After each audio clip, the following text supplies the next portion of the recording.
Olá, pessoal. Aqui é o professor Marcos Marinho, encabeçando agora esse projeto aqui do República Cast, o Resenha, e recebendo um convidado super especial, um camarada que tem estourado aí nas principais mídias da web, comentando política, uma pessoa que tem agregado muito conhecimento a todos nós que buscamos entender um pouco mais do cotidiano da política nacional e internacional. Meu camaradíssimo Creomar de Souza. Olá, meu amigo, mais uma vez, muito obrigado aí pela sua gentileza de nos atender. Eu sei que a sua agenda está tomada, tanto compromissos profissionais quanto compromissos da mídia. Então, mais uma vez, obrigado por estar conosco. Marco, sempre um prazer falar contigo, sempre um prazer participar dos seus projetos. Eu acredito, e já te disse isso por mais de uma vez, que você tem uma função muito importante hoje nesse processo de transição que a democracia brasileira passa. Nós precisamos de pessoas que consigam fazer essa interlocução com a sociedade, traduzir aquilo que está acontecendo dentro de uma pegada prática, mais didática para as pessoas, para desmistificar o que é o diálogo sobre política e, sobretudo, né, pessoas que consigam ajudar a formar os pretendentes a cargos públicos. A gente sabe, e para quem não sabe, o Marcos tem um trabalho muito bem qualificado, muito estruturado no tempo, de qualificação de pretendentes a cargos públicos, sejam eles candidatos ou mandatários, e isso é uma peça fundamental para a melhoria da democracia no Brasil. Então, do nosso lado, como nós trabalhamos aqui com análise de risco, é sempre bom apreciar o trabalho daqueles que ajudam a diminuir as variáveis de risco. Então, é sempre um prazer estar contigo, cara. Cara, agradeço demais aí a deferência. E aí é um ponto que você tocou que é muito importante, né, Cromar? Análise de risco. Num país onde o risco é o cotidiano, deve ser uma luta tremenda. Mas para quem não Oh. conhece, gente, só para apresentá-lo, se bem que nem precisa mais de apresentação, o cara está estourado.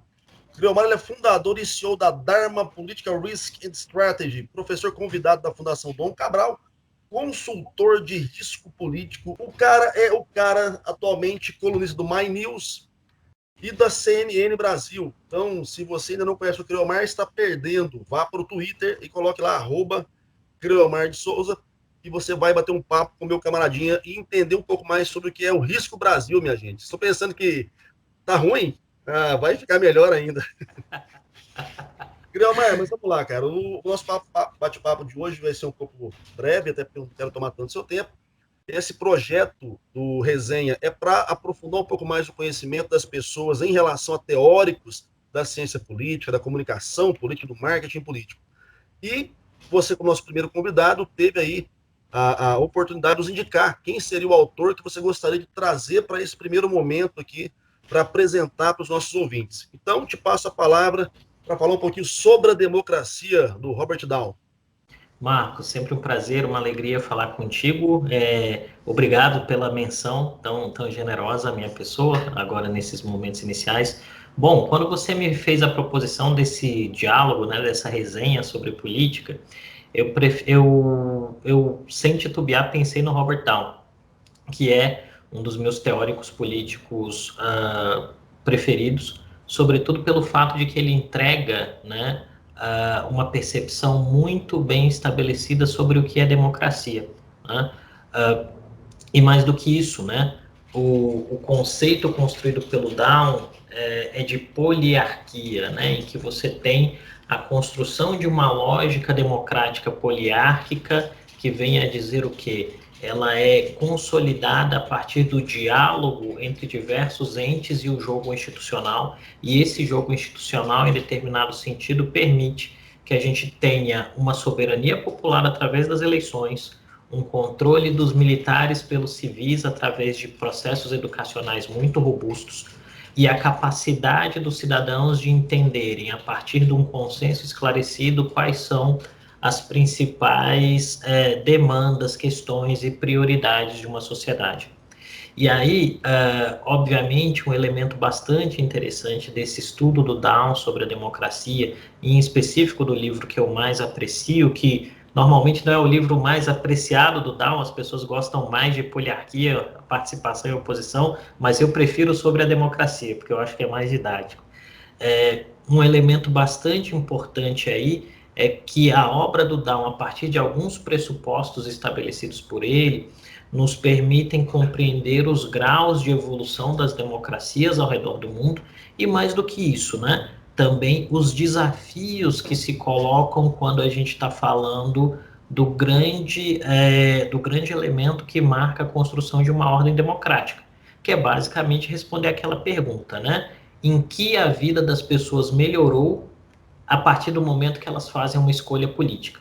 E eu creio que esse talvez seja o grande dilema para as sociedades atuais, já puxando um pouquinho para ir esquentando as baterias, que eu gosto desses bate-papos contigo, que a gente, no fim, vai desdobrando e falando de um monte de outras coisas, já aquecendo um pouco as baterias para uma questão muito importante dos dias de hoje, que é o papel da informação e da desinformação embaralhando a construção dos consensos sociais. Então, especificamente, à medida que nós temos a percepção muito clara de que os cidadãos precisam entender quais são os elementos de foco para a construção das políticas públicas, qualquer percepção que embaralhe ou que dificulte a construção desse consenso, sem sombra de dúvida, impede que você tenha uma sociedade focada numa mesma direção.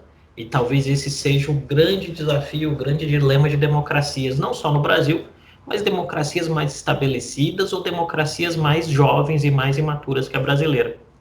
Nós temos hoje, com a eclosão das redes sociais, a possibilidade de cada indivíduo no seu perfil de rede social falar exatamente aquilo que quer e se tornar, em algum sentido, uma plataforma de mídia dentro de uma plataforma de mídia, a possibilidade de que o jogo fica mais difícil de ser compreendido, né? E à medida que o jogo é mais difícil de ser compreendido, até mesmo aquilo que a gente demanda das autoridades públicas em termos de resolução de problemas acaba se tornando um elemento diferencial mais complexo, porque de fato nós não sabemos exatamente para onde ir, né? Basicamente, por exemplo, quando a gente fala de Brasil hoje, nós temos a pandemia, que é, sem sombra de dúvida, uma prioridade muito, muito importante, mas, ao mesmo tempo, nós temos grupamentos políticos que ficam puxando as atenções para outras questões, e aí nós temos o pior dos mundos, porque o governo não consegue estabelecer uma lógica de prioridade, a sociedade não consegue cobrar essa lógica de prioridade, e os prédios institucionais vão tendo mais dificuldades de responder às demandas, por assim dizer, que são postas pela sociedade, porque as demandas vão se tornando cada vez mais difusas, né? E esse talvez seja o principal desafio das democracias nos dias de hoje, na minha percepção. Então você tocou num ponto que eu acho fundamental para que qualquer debate ele possa produzir efeito prático, né, e efeito positivo. A primeira questão é: o que é democracia? Porque a gente ouve muito essa palavra, as pessoas repetem, pela democracia, democracia, democracia, e colocam no mesmo balaio uma série de interpretações que, a mim, me parece, muitas vezes, amplamente antagônicas, inclusive. A gente já começa por aí. Então, essa é a primeira questão que eu vou te fazer. E a segunda, já emendando, é justamente pegando a esteira do seu comentário, como é que a gente pode falar em melhorar alguma coisa que a maior parte das pessoas não compreende de fato o que é. Né? Então, assim, a gente está falando de democracia, e aí há vários autores, né, que falam dos riscos às democracias e bababá, e os populistas que tentam solapar a democracia, ou os populistas que tentam não solapar a democracia, mas se valer de um processo democrático para assumir o poder. E aí, recentemente, no meu canal, eu coloquei até um vídeo sobre isso, do Simon Turney, que ele traz um pouco do Laclau, e o Laclau não é um demonizador, né, dos populismos. Mas a minha questão para você é essa: como é que a gente está falando aqui em melhorar a democracia, sendo que não há um consenso, a gente está muito longe disso? O próprio Dow, ele traz a sua leitura de democracia, que depois vai ser corroborada ou até às vezes combatida por outros autores. Sim.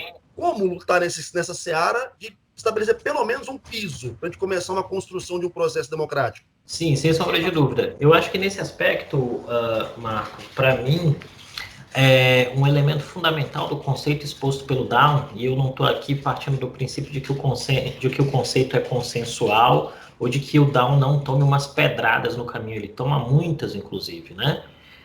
Mas eu creio que o conceito de base oferecido por ele é muito importante, porque o conceito de base da democracia, numa lógica construída por ele, tem algumas premissas fundamentais. A primeira delas é que você tem que passar por um rito eleitoral.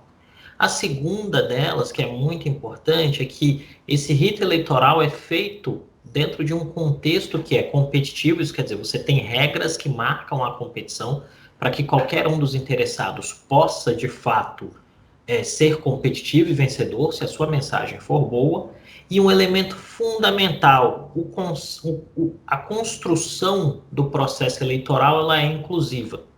E aí, nesse aspecto, eu creio que chama muita atenção essa lógica construída pelo Dow, porque ela bate de frente em uma percepção que me parece ter um viés autoritário, que era muito comum quando eu era garoto, por exemplo, ouvir, fui educado na transição do regime autoritário para a nova república, que era, mas a democracia é a ditadura da maioria, né? E aí o Dow vem dizer, olha, primeiro, democracia não é ditadura. Democracia é um regime de soberania popular construído em consenso inclusivo. E aí isso traz uma nova lógica e uma nova responsabilidade que, a meu ver, está muito ancorado no fato de que, em democracias de alta qualidade, e aí dando uma diquinha de leitura para aqueles que vão nos assistir depois, saiu a última edição do ranking de democracias da Economist, né? É sempre bom dar uma olhada nos parâmetros que eles usam. Você tem que os grupos com mais poder político, os grupos com mais poder econômico, nessa lógica do Dow, são responsáveis pela inclusão dos grupos que possuem menos poder econômico, dos grupos que possuem menos poder político.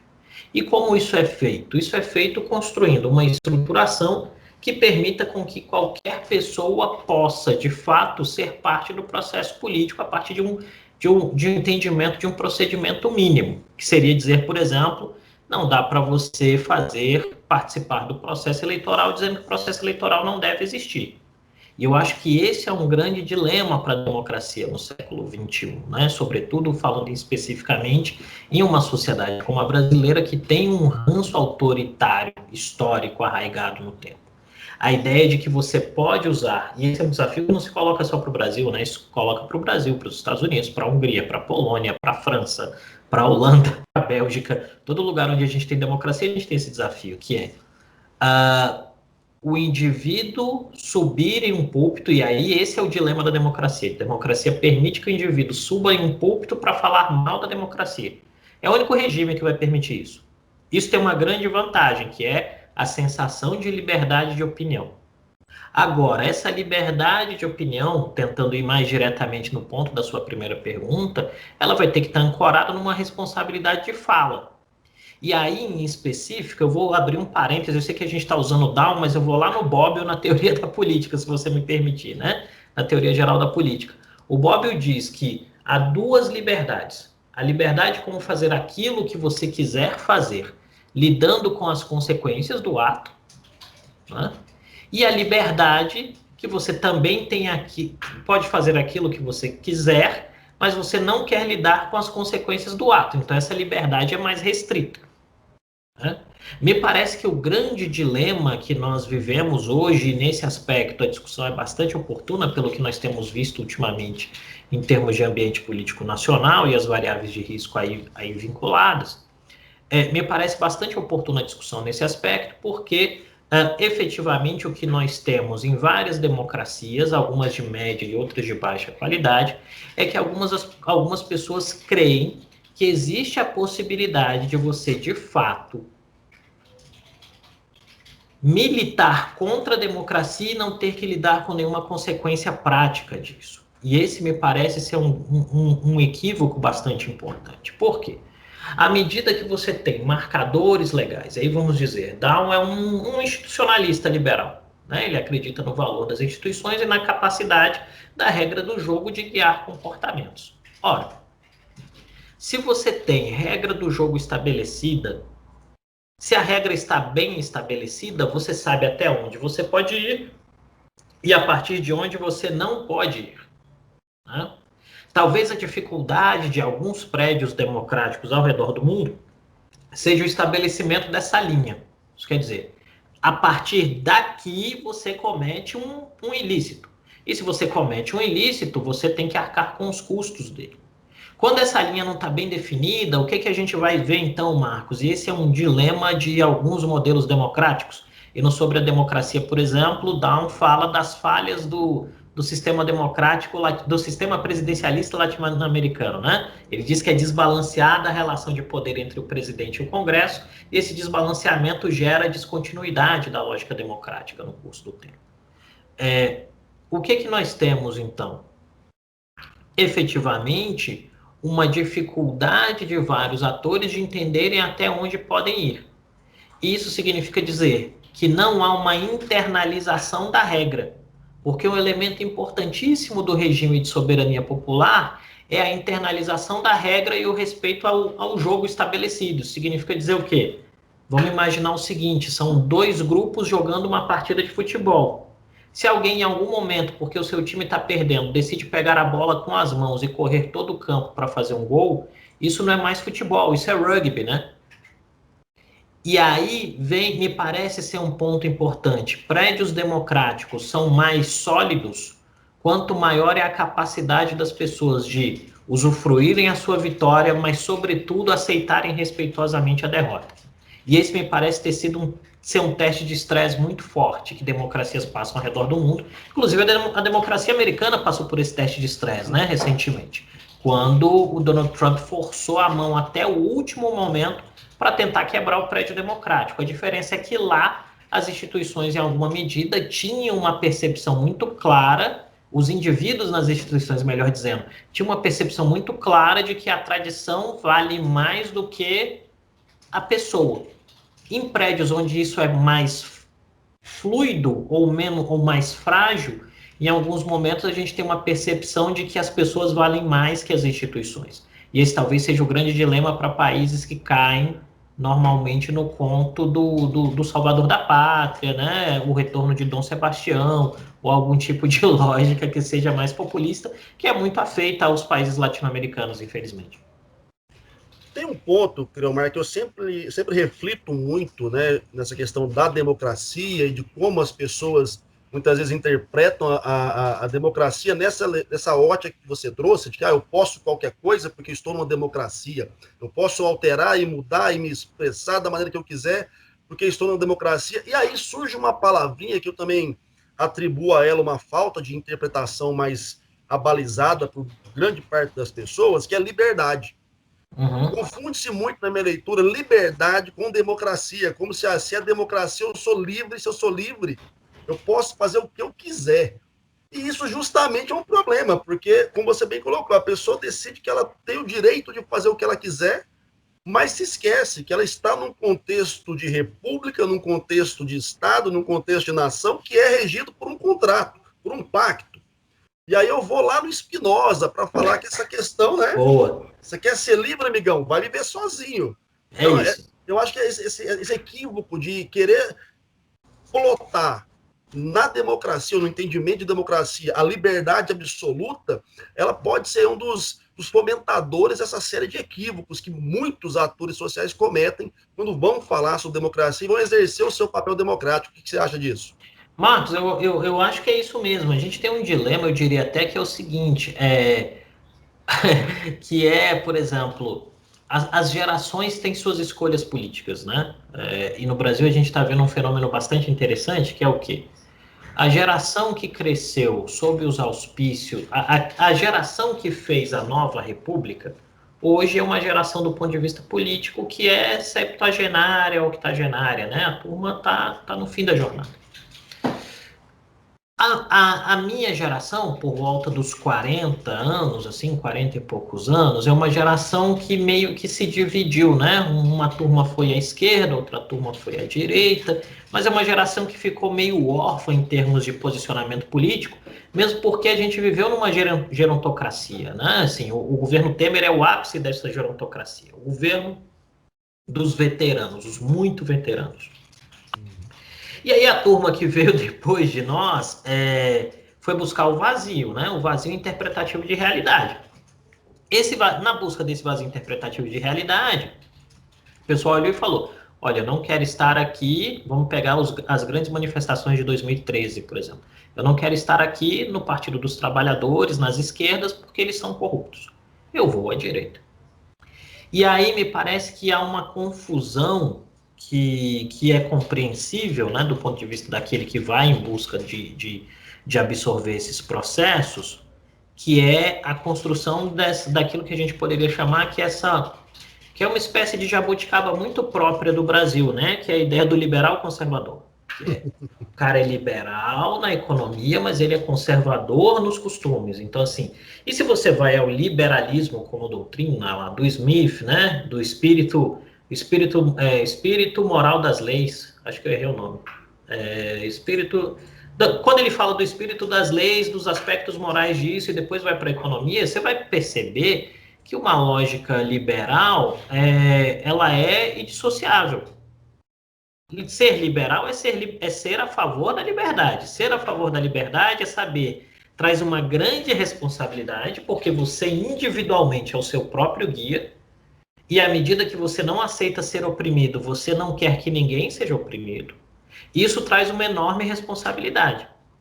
O problema é que em uma sociedade como o Brasil, que é marcada por muito corporativismo, por um ranço escravocrata, acho que é importante a gente dizer isso, por uma lógica que é sexista em determinados momentos, as pessoas vão fazendo compartimentações nas leituras. Isso é natural, né? As pessoas vão cortando aquilo que não os agrada.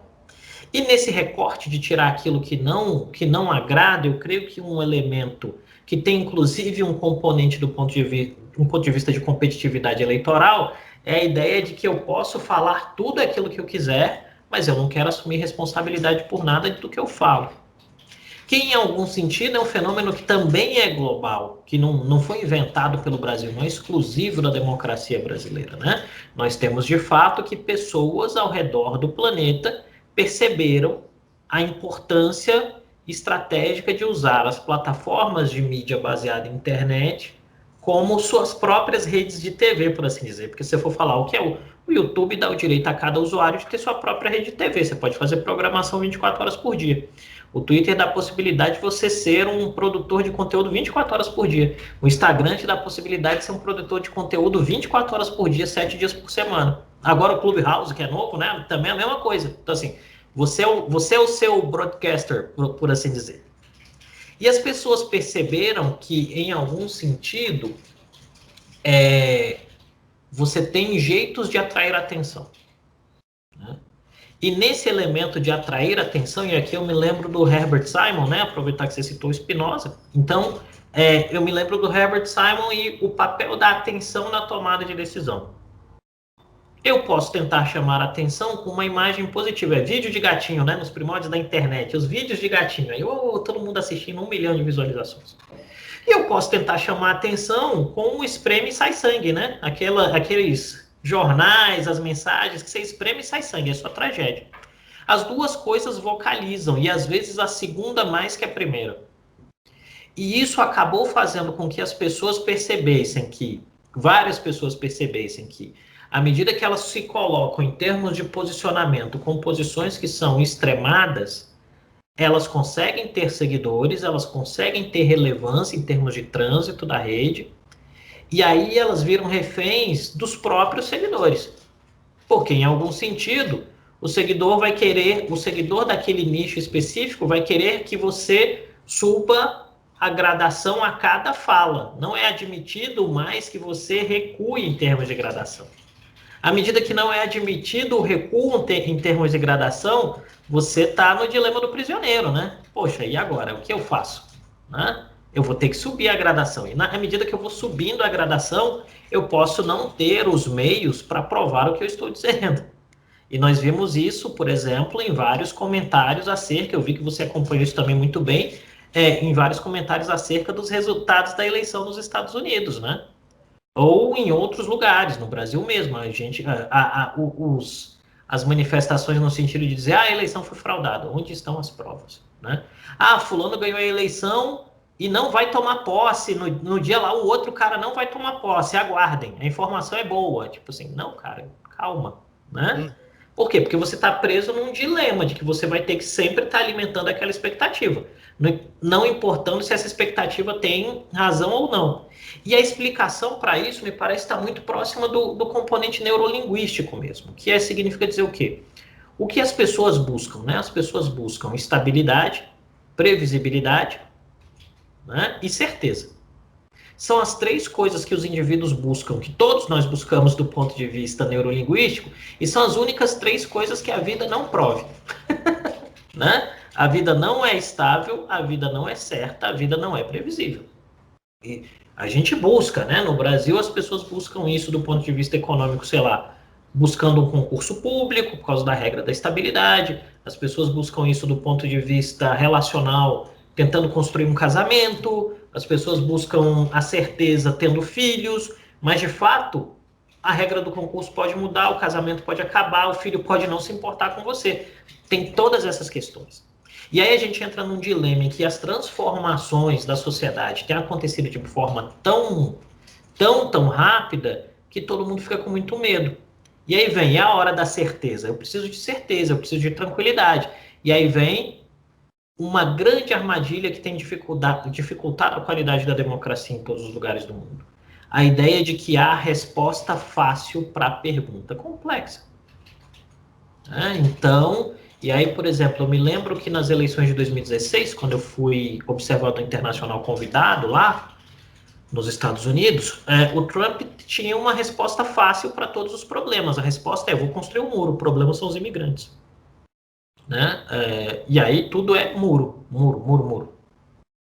O problema é que as respostas fáceis normalmente não resolvem o problema e não são fáceis de serem construídas. É só observar o seguinte: foram 4 anos de administração Trump. Trump não é mais presidente, não tem muro e os problemas não foram resolvidos. Né? Principalmente quando um problema é muito grave, né? E ele não pode ser resolvido com retórica, ele não pode ser desviado o foco de atenção. E eu creio que no caso específico da pandemia, a pandemia foi o grande cabo eleitoral que fez a derrota de Donald Trump, porque, de fato, você tem um elemento de realidade em que o governo se mostrou incapaz de reagir e a retórica se mostrou incapaz de gerar um muro para o Covid. Não tem um muro para o Covid, né? Não adianta você chamar o Covid de vírus chinês e achar que isso vai resolver, porque não vai, né? E aí tem uma frase que eu gosto muito, que é de um diplomata que eu admiro muito, que é o professor Paulo Roberto de Almeida, em que ele diz o seguinte: ele fala que não importa o que você faça, ao fim do dia a realidade se vinga. Então, se você nega a realidade, ao fim do dia você vai lidar com o custo de que a realidade vai cobrar o preço dela, né? E aí você tem especificamente, quando você pensa em Brasil, como a realidade tem se vingado. Nós temos 1/4 milhão de mortos por Covid-19. O dado é esse. Não importa aqui dizer que você gosta, que você desgosta do presidente. Não é esse o ponto. O presidente, legalmente, é o presidente de todos nós brasileiros. A gente não precisa entrar nessa celeuma boba, né? Tem um marco legal. Você tem que respeitar o marco legal. Ele é o presidente eleito, tá tudo bem. Agora, há falhas de governo no processo. Ponto. Isso não significa dizer que o presidente, o presidente ou para lembrar os períodos da creche, né? O presidente é bobo, feio, algo do gênero, né? Lembrando a primeira infância. Não, é só que há erros de governo, há falhas de governo. Os equívocos estratégicos cobram um preço. Cabe ao governo, à medida que tem a capacidade e a velocidade de aprendizado, resolver os equívocos estratégicos, né? O problema é que, quando a gente vai montando esse cálculo e elencando esses pontos, entram algumas outras variáveis. E uma variável que, possivelmente, o Dow não tenha percebido quando ele construiu sua lógica da poliarquia, a lógica do consenso sobre determinadas lógicas eleitorais, inclusive, é que algumas pessoas tentariam torcer a regra para ganhar eleições. Né? Assim como algumas pessoas vão torcer a regra da liberdade de expressão para dizer que, sob a liberdade de expressão, você pode cometer um crime de opinião, você pode cometer um crime de ameaça e dizer: não, mas isso é liberdade de expressão. Ora, como você muito bem disse, se tem um contratinho definido, né, que é o famoso contrato social, contrato social é tipo cabeça de bacalhau, né? Todo mundo fala que leu, mas ninguém leu. Então, não, é porque as hipóteses tem a Constituição, né? Que tem é isso. A Constituição está lá, né? Mas as pessoas vão dizer, não, isso é liberdade. Não, gente, ameaça não é liberdade. Né? Falar Crime que não é bater no liberdade. ministro com um gato morto até ele miar, não tem linha É interpretativa isso. uma fala como essa, né? Então, essa é uma dificuldade. E aí, trazendo para aquilo que a gente trabalha cotidianamente, Marcos, isso gera uma dificuldade, por exemplo, quando você vai conversar com um cliente que é estrangeiro e o cara quer entender o que está acontecendo no Brasil, e ele acordou de manhã, ele fez um investimento bilionário em Brasil, ele acorda de manhã e tem lá no jornal que o deputado ameaçou o ministro do STF. Aí o cara te liga e diz, cara, isso aí virou o quê? Né? Aí você fala, olha, o cara vai ser punido, né? E aí esse é o ponto. O mercado precisa que as instituições deem credibilidade ao mercado. Não é o contrário, não é o mercado que avaliza as instituições. São as instituições que avalizam o mercado. Então, se as instituições não são boas em dar regras claras e segurança jurídica ao mercado, de fato o que a gente tem é que todo mundo fica mais pobre. E todo mundo ficando menos pobre, todo mundo é menos livre. E todo mundo menos livre, você tem menos democracia. Então, esse me parece ser a correlação de forças e de processo aí que é importante. Cara, eu vou voltar um pouquinho na sua fala, na questão geracional, que eu achei muito bacana, que eu me recordo de uma frase que foi assim um mantra, né, de 2013 até 2015, mais ou menos, que era o Ninguém Me Representa, que eu acho que tem muito a ver até com esse contexto que a gente vive hoje, dessa fraca participação popular em momentos decisórios, fraco acompanhamento e uma busca mais abalizada por entender os processos políticos que a gente está vivendo, e isso obviamente impacta numa série de manifestações, às vezes completamente sem senso de ridículo que são feitas aí cotidianamente, contra a vacina, contra um monte de coisa, a favor de deputado maluco que quer bater em ministro. Então, é essa formação política falha que nós temos e essa ausência mesmo de um nível de relação sociopolítica que pudesse formar essa geração agora que está aí nos precedendo, eu acho que ela vai desencadeando processos que são cada vez mais claros para a gente ao analisar, né, o nosso contexto social. E aí, quando você me traz a ideia da nova jabuticaba brasileira, né, do conservador liberal, eu tenho que lembrar que também, de uma perspectiva que eu acho justa, até fiz uma live sobre esse livro também no meu canal, que é o do Mark Lilla, A Mente Naufragada e o Espírito Reacionário, que além do conservador liberal, ainda tem os reacionários ainda que se colocam nesse contexto, que eu acho válido até dissociar um pouco o conservador do reacionário. Há muitos reacionários no Brasil, e isso ainda agrava ainda mais na minha leitura a sua vida, né? Porque, como você bem colocou, no seu métier profissional, você lida com investidores internacionais que querem pôr bilhões aqui. E o cara tem que entender que, para além do conservadorismo capenga que às vezes existe, ou do liberalismo capenga que também existe, há um reacionarismo ululante que às vezes atrapalha e muito a própria leitura de cenário, né? Porque o cara reacionário, às vezes, ele se disfarça um pouco de conservador, se disfarça um pouco de liberal, mas lá no fundinho, quando ele puder, ele quer dar o golpe, ele quer solapar o processo, né? E aí entra num ponto que você também pontuou muito acertadamente, que é a questão dessa multiplicação de broadcasters na leitura que eu faço e que outros autores fazem, inclusive, do viés de confirmação. As pessoas não querem mais aprender, entender ou questionar, elas só querem legitimar o que elas acham. Que aí vai se somar ao que nós falamos anteriormente, dessa ideia equivocada de liberdade, dessa miscelânea de interpretações de democracia, porque hoje qualquer teoria maluca que você jogar no Google vai ter meia dúzia de gente para te legitimar e para pensar igual a você. E aí, meu amigo Kramer, eu volto aqui numa questão que o Robert Dow levanta, das características da democracia, que é a igualdade do voto, a participação efetiva, o entendimento esclarecido. Como é que nós vamos ter essa democracia do Dow, sendo que, para mim, está cada vez mais distante dessa realidade, né? As pessoas não participam de maneira efetiva porque ou se anulam ou são anuladas pelo próprio processo. Vamos lembrar que teve um processo eleitoral recente agora, o que a pandemia anulou a possibilidade de participar de muita gente, mas há outros elementos claros no Brasil, né? A ausência de informação esclarecida, a pressão de grupos políticos, a pressão de grupos sociais, a pressão de grupos econômicos, que às vezes inibem as pessoas de ir lá e participar efetivamente e se envolver mais com o processo político. Essa igualdade do voto aí eu tenho os meus questionamentos, se ela de fato existe. E uma coisa que eu acho importante é o controle da agenda decisória, que aí impacta diretamente na sua área de atuação, né? A gente está falando da questão política, que vai impactar em o que vai para a pauta, e o que vai para a pauta vai impactar em como o mercado vai enxergar o Brasil e como vai entrar ou não vai entrar dinheiro para a gente poder tentar reduzir a pobreza e melhorar as oportunidades e ampliar as liberdades. Hoje, pensando no que está vivendo em 2021, né, ainda no contexto pandêmico, mas para além disso, e aí a minha leitura, que fique claro aqui, geridos por um governo errático pra caramba, com manifestações que vão muito mais ao encontro de um populismo até reacionário na minha leitura, mas muito mediatizado em canais específicos para evitar o confronto, né? E que está, de fato, impactando a questão econômica do país. Esse último caso agora da Petrobras é emblemático na minha visão. Então, como você enxerga hoje o avançar da democracia brasileira, estando nesse momento de 21, com demonstrações claras de alguns níveis de desconhecimento do processo governativo por parte da presidência da República e com a proximidade de uma eleição, que já está sendo questionada aos moldes estadunidenses de Trump e que pode escalar para 2022, o que vai, mais uma vez, impactar no nosso cenário macroeconômico. Marcos, excelente a sua digressão, excelente mesmo. Eu creio que a gente tem aí, o melhor jeito para te responder seria começar com uma questão bastante importante, que é o nosso principal dilema, ao que me parece, se eu posso contribuir para esse debate em larga escala, é que o Brasil tem um déficit de construção de cidadania, né?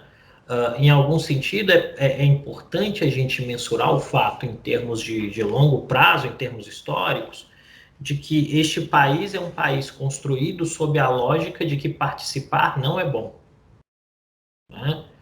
E aí a gente tem um problema enorme, que é quando o Down está falando das sociedades que são mais democráticas, ele está basicamente falando de sociedades onde quanto mais preparado o cidadão é para participar, melhor é o prédio democrático.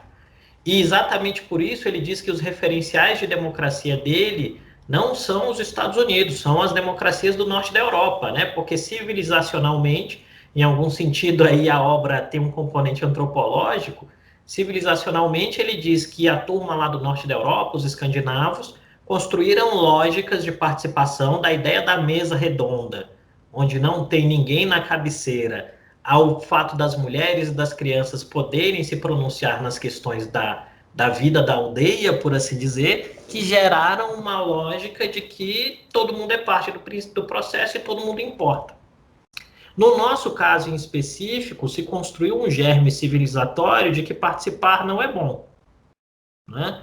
Participar não é bom, participar não importa. E tem um outro problema que é fundamental do ponto de vista competitivo político, e esse você provavelmente sabe muito mais do que eu pela sua vivência em ciclos eleitorais. Como é difícil estar do lado derrotado do ponto de vista político no Brasil, né? Se você pega os grandes momentos de mudança da regra política no Brasil, a característica mais marcante desses momentos é que normalmente o cara que estava apoiando a força perdedora muda de lado aos 45 do segundo tempo e veste a camisa do novo regime, né? Só pegar, por exemplo, vamos pegar aqui, proclamação da República, à medida que a turma viu que não ia ter o retorno do Império, vários monarquistas históricos se tornam republicanos, prestam serviço ao novo regime, né? Com Vargas a mesma coisa, a turma que era anti-Vargas, pró-São Paulo, de repente muda de lado. Em 64 a mesma coisa, em 85 a mesma coisa. Vamos lembrar, Sarney era um defensor do regime autoritário e vira vice-presidente de Tancredo Neves. Então o Brasil é feito nessa sucessão de lógicas em que você se adapta muito rapidamente para sobreviver, porque se percebe que tem uma dificuldade de construir um diálogo realmente profundo. E aí, em específico, eu creio que... Só te cortando um minutinho, porque assim... Fica à vontade. O que você me traz me faz ter aqui uma alusão na minha cabeça, eu posso estar equivocado, que o Centrão sempre existiu no Brasil, inclusive. Mas o Centrão sempre existiu no Brasil, né? O Centrão sempre existiu. Eduardo Cunha. Não, muito ao contrário. As forças políticas de centro sempre existiram e elas sempre foram um componente de estabilização dentro da nossa lógica multipartidária. Porque esse é o ponto, né? em uma lógica bipartidária, como a americana, sempre a lógica é dependente da ideia de respeito ao outro. A grande crise da democracia americana hoje é que democratas e republicanos pararam de conversar. O Biden talvez seja o último estertor de um político democrata que consegue fazer esse trânsito com todas as correntes do Partido Democrata e vai conseguir conversar com alguns republicanos. Mas a tendência lá é de apartação. Ou então, vamos falar, por exemplo, de jovens nomes do Partido Democrata ou do Partido Republicano. Alguém acha mesmo que Alejandro Ocasio-Cortez vai querer conversar com republicanos, né? Ou que alguém como o Ted Cruz vai querer conversar com os democratas se um dia for presidente da República? Isso não vai acontecer, né? Assim, está extremando. No caso do Brasil, onde você tem essa lógica pluripartidária, essas forças de centro acabam fazendo um jogo de dar estabilidade. O problema é que você tem um dilema entre o que é a participação política do cidadão e a vida partidária. Há poucos cidadãos, de fato, engajados na vida partidária. E aí vem um ponto, né? O Down dá um receituário, você deu alguns dos receituários ali, da igualdade do voto, a igualdade da participação, o consenso esclarecido, o controle sobre a lógica decisória, né? Mas isso só é possível se o sistema é inclusivo. E aí, por isso que numa concepção gaussiana, o Brasil é uma democracia de baixa qualidade. E é de baixa qualidade por quê? Porque o sistema partidário, que é parte importante da democracia, mas que não é o fim do processo democrático, o início e o fim do processo democrático são o cidadão, né? O sistema partidário constrói barreiras que impedem a entrada do cidadão, como, por exemplo, a ideia de que o cidadão não pode se candidatar sem um partido político. Que a gente entende, e aí são os dilemas de escolha, né? Da regulação, da falha de governo. O que o legislador pensa quando ele diz que o cidadão precisa estar filiado ao partido para ser candidato? Ele pensa que é importante que os partidos se fortaleçam. Então, o cidadão tem que estar filiado, o partido recebe grana, né? O partido recebe uma estrutura mínima para que o partido tenha tempo de TV, de rádio, né? Em algum momento vai ter tempo de internet também, né? O partido recebe todos esses instrumentos para que o partido seja a vocalização do cidadão. Só que, em algum sentido, você despreza cidadãos que querem participar do processo, mas que não se identificam com nenhum partido. E aí, nesse aspecto, talvez, pensando aqui explicitamente na questão da teoria, né, talvez fosse interessante que a legislação desse um número para o cara que... Só que aí isso ia ter que envolver, por exemplo, uma alteração da regra eleitoral. Que é, por exemplo, como é que você vai contabilizar os votos da turma que não tem partido, porque tem um coeficiente partidário, o coeficiente eleitoral, né? Então, esses dilemas são difíceis. Isso seria muito complicado. Muito complicado. E aí vem, as escolhas são as melhores escolhas no caso do Brasil? Possivelmente não. Mas aí lembra, não tem resposta simples para a pergunta complexa. Mas talvez sejam as escolhas possíveis, pensando a estrutura de Brasil e os desafios que o Brasil tinha em 1985, quando os civis voltam ao governo para construir uma democracia, né?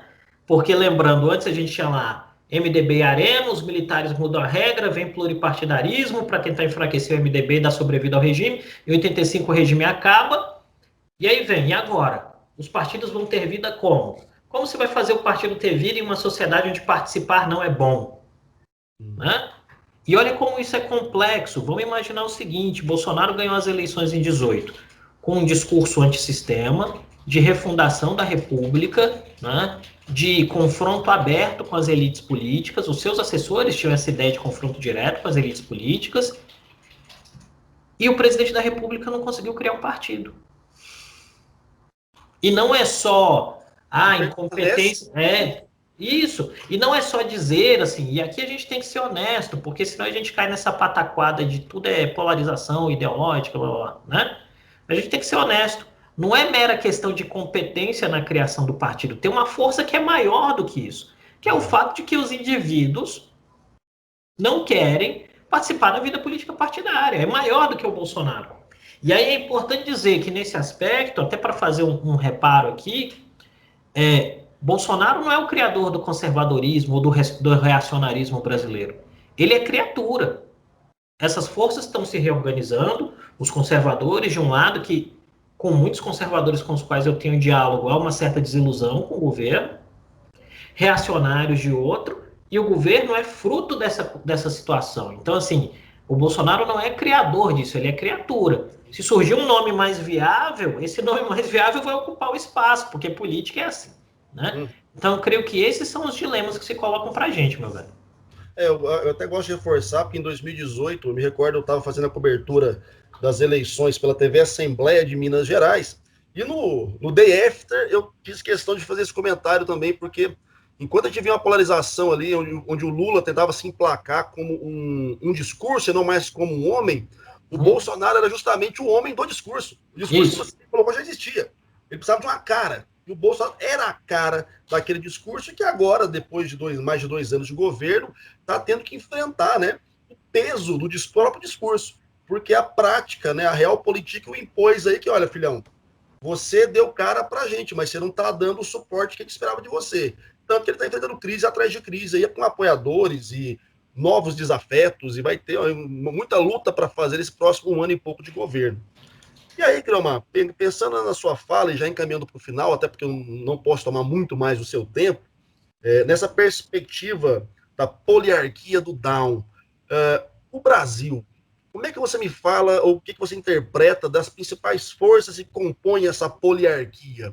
Quem seriam essas forças? E, de fato, há alguma previsão, alguma possibilidade de uma confluência positiva para que o nosso processo democrático eleitoral de 22 continue dentro de uma normalidade? Porque a gente tem percebido que, ultimamente, há uma tentativa de escalar um discurso de ruptura com o próprio processo eleitoral, que é um dos elementos fundamentais da democracia, enquanto a gente entende, né? Nossa democracia eletiva. Você consegue perceber que as forças da nossa poliarquia brasileira estão dando algum tipo de estabilidade para isso?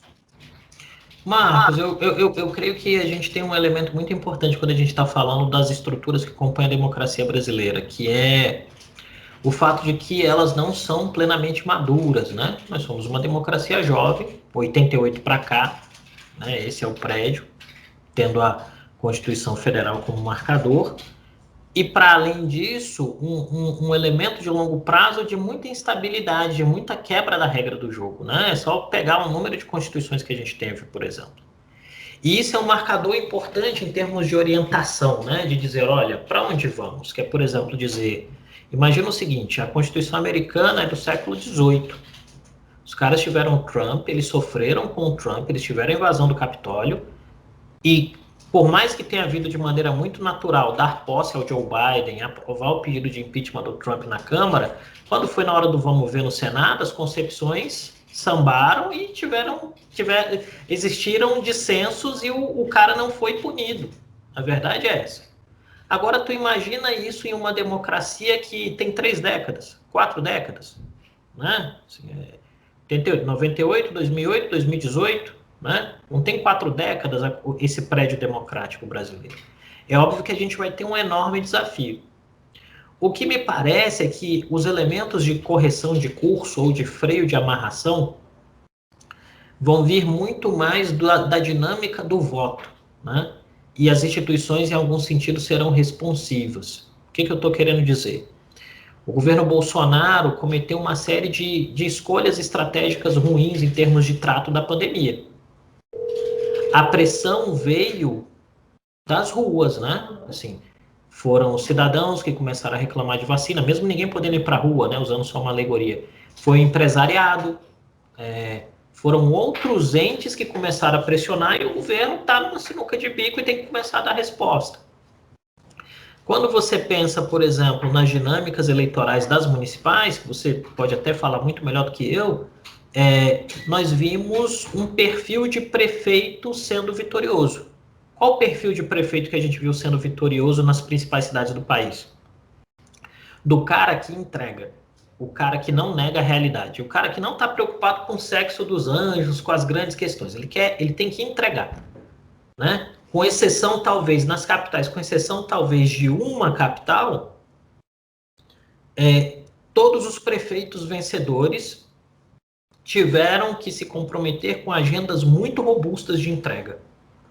Vamos dizer aí, não, acho que 2 cidades teve um componente de polarização, Vitória e Porto Alegre, né? Foram as 2 capitais que teve um componente de polarização, porque mesmo na cidade de São Paulo, com Boulos contra Bruno Covas, o debate se cercou muito do que era importante para a cidade. O Boulos não entrou na onda de quero fazer oposição ao Bolsonaro.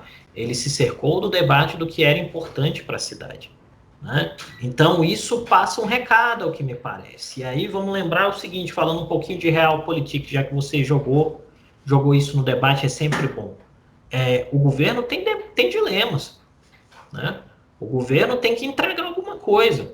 Assim, a aproximação ao centrão, e aí eu falo do freio de amarração, a aproximação com o centrão não fortalece o Bolsonaro. A aproximação com o centrão enfraquece o Bolsonaro. Porque nós veremos nas próximas semanas o Legislativo tomando posse do orçamento da República. A não ser que aconteça algo muito, muito diferente, o que nós veremos é o Legislativo tomando posse do orçamento. E o Legislativo tendo posse do orçamento, nós teremos uma espécie de semi-parlamentarismo em curso, porque as receitas tendem a ser desvinculadas, o Legislativo vai dizer o que importa e o que não, e o Executivo vai fazer rodar a máquina. E aí, por mais que o presidente tenha muita fala do ponto de vista retórico, o presidente vai ter o enorme desafio de responder uma pergunta muito objetivamente para o eleitor. Em que a vida das pessoas melhorou em 4 anos de administração Bolsonaro? E aí, só para lembrar, essa pergunta nem é minha, essa pergunta é do Ronald Reagan para o Jimmy Carter no debate em 80. Né? Ele vira e fala na TV, então, Jimmy, me diz aí, como você prova para o americano que a vida dele melhorou nos últimos 4 anos? E o cara não teve resposta e perdeu a eleição. E eu acho que essa é a pergunta sempre, né? É dizer, então, no que a vida das pessoas melhorou? Se Bolsonaro não tiver um recado muito claro no que a vida das pessoas melhorou, só a narrativa, só o elemento retórico de combate ao comunismo, só isso não adianta, só isso não resolve, porque o mercado e o eleitor sempre têm outras opções, eles vão atrás delas. Cara, caminhando para o nosso final, então, Creomar, eu quero só pontuar uma situação que eu quero que você me ajude, obviamente, pelo seu cabedal, a compreender. Bolsonaro, durante todo esse processo da pandemia, ele, em muitos momentos, ele optou por tentar desonerar a própria responsabilidade e jogar no colo dos outros. Governadores, prefeitos. Isso gerou aí o crescimento de figuras como o João Dória. E, em um primeiro momento, o próprio Ronaldo Caiado, de Goiás, se colocou contra Bolsonaro, depois teve que retroagir, mas agora, por uma confluência de governadores, já estão se mobilizando para uma negociação direta com os laboratórios. E aí, quando você me fala do Legislativo ocupando esse espaço de poder, obviamente retirando o poder do Executivo, e essa dinâmica estadual tendo um novo tipo de protagonismo e até uma certa independência da federação, onde entra nisso uma revisão do nosso pacto federativo? Onde entra nisso uma atribuição, uma redistribuição de poder efetivo para a governabilidade dos estados, em detrimento dessa nossa tradicional centralização em Brasília, dessa tradicional, vem tudo para o meu balaio aqui, depois eu vou fazendo a minha graça ao meu bel prazer. Porque, na minha leitura, de certa forma, essa pandemia trouxe à tona que deixar tudo na mão de Brasília não está sendo favorável para os estados. Se os parlamentares que são dependentes dos estados para se manter com poder entrar em algum nível de entendimento com os executivos estaduais, há que se pensar numa possível revisão desse pacto, Cleomar? Olha, Marcos, eu creio que essa possibilidade sempre existe. A questão fundamental é a existência de consenso para isso, né? Eu creio que o principal dilema para avanço de grandes pautas no Brasil é que o sistema é tão fragmentado, tanto do ponto de vista político, quanto partidário, quanto ideológico, que você não consegue avançar consensos. Quer ver um exemplo concreto? A autonomia do Banco Central, é uma pauta dos anos 90. Né? O Brasil está atrasado umas 3 décadas para resolver essa questão. E aí, quando eu digo resolver, é aprovar ou reprovar, tá? Não tem essa ideia de, vamos... o que nós vemos é uma enorme modorrência, né? O processo decisório, do ponto de vista político, parece um moinho movido a boi, né? Quando você vai no interior, naquela roça que está ali o boi girando a roda do moinho muito devagar, sempre passando pela mesma situação. E aí isso é resultante, né? Não diria que é má vontade dos atores políticos, mas é fruto do alto grau de fracionalização sistêmica. Então, o que a pandemia parece que mostrou para o Brasil? Mostrou efetivamente que nós não conseguimos, que a classe política, ou a política como classe, se alguém que for marxista estiver assistindo aí, efetivamente há uma dificuldade de lidar com situações de crise aguda. Né? Assim, alguns, e aí falando em termos comparativos, né, alguns modelos de tomada de decisão e estruturas políticas ao redor do mundo foram mais bem-sucedidos do que outros para lidar com isso. Então, assim, você pega, a Alemanha foi muito bem, vai muito bem até agora, né? Os Estados Unidos foram muito mal, a Itália foi muito mal, a Suécia foi muito mal, né? O pessoal gosta de falar da Suécia, então assim, a Suécia foi mal, né? O Brasil foi mal.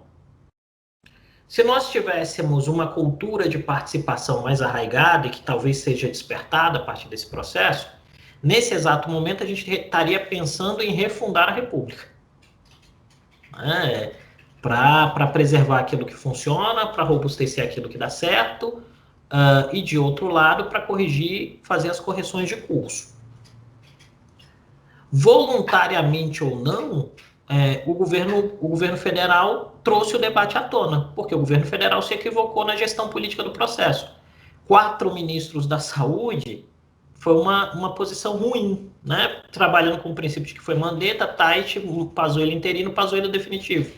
Então, assim, e isso deixou os governadores desguarnecidos, né? Abriu espaço para aqueles que tinham uma percepção de agenda política de horizonte futuro, como Dória, de ir lá aproveitando o estado de São Paulo para fazer um acordo com os chineses. Lembrando, outros estados tinham a possibilidade de fazer isso também, não fizeram por falta de perspectiva. Porque algumas vezes vem uma crítica que é falsa, e eu não sou cabo eleitoral de ninguém, mas assim, às vezes vem uma crítica que é falsa de dizer que, mas São Paulo reunia as condições. Não só São Paulo reunia as condições, né? O DF reunia as condições, Goiás reunia as condições, Rio Grande do Sul possuía as condições, a Bahia, o Maranhão, todo mundo possuía as condições. Só que um viu a janela de oportunidade e atravessou, né? Isso traz o debate de qual é o formato da federação, né?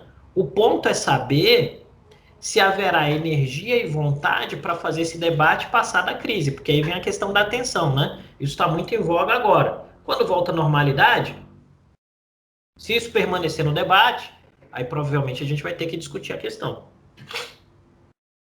De fato, o Brasil é um país surpreendente e cada vez mais imprevisível. Portanto, só lamento que a sua seara profissional vai continuar sendo conflituosa, porque previsibilidade você não vai ter para falar para os seus clientes. Isso. Nos próximos anos aqui do nosso Brasil. Quero agradecer demais a sua generosidade, mais uma vez, a sua participação aqui no primeiro episódio do nosso resenha aqui do República Cast. Quero deixar um espaço agora para você falar a infinidade de coisas que você faz, para as pessoas te acompanharem também nas suas redes, na sua coluna no My News. Marcos, muito obrigado, primeiro de tudo, pela oportunidade de papear contigo. Tu sabe que eu gosto pra caramba dessas oportunidades. Quando não participo é porque não dá, mas sempre que a gente consegue organizar, a gente está aí junto. Lembrando aí da previsibilidade que você disse, eu queria parafrasear uma pessoa famosa que disse certa vez que no Brasil até o passado é imprevisível. Eu achei ótima essa frase. Né? Essa frase, isso é o Brasil, infelizmente a gente tem essa dificuldade de construir consensos e eles envolvem até o passado. Mas há uma vantagem também, que é aquilo que me move em termos de empreendedorismo, por exemplo, que é à medida que faltam tantas coisas, há tanto por fazer que o Brasil é uma grande seara de oportunidades. Né? O Brasil tem espaço para a gente construir muita coisa, porque está tudo por ser feito. Né? Então, acho que esse é o caminho. No mais, eu queria convidar as pessoas que nos assistem, que caso tenham gostado, para nos seguir no Twitter, Creomar de Souza, no Instagram também, Creomar de Souza. Lá a gente coloca as nossas reflexões, aquilo que a gente está fazendo para a mídia. Seguirem a Dharma também. A Dharma está aí nas redes sociais bastante ativa. Dharma Politics no Twitter, no Instagram, no LinkedIn. E deixar aí o espaço aberto, Marcos. Sempre que a gente puder conversar, é sempre um prazer falar contigo. Muito obrigado pelo espaço e pela oportunidade. Gente, eu agradeço mais uma vez ao Creomar e agradeço a presença de todos que nos ouvem e nos assistem aí nos nossos canais. Em breve a gente volta com mais uma pessoa batendo papo com a gente sobre algum teórico da política e continue nos acompanhando nas redes sociais. Um grande abraço a todos, valeu!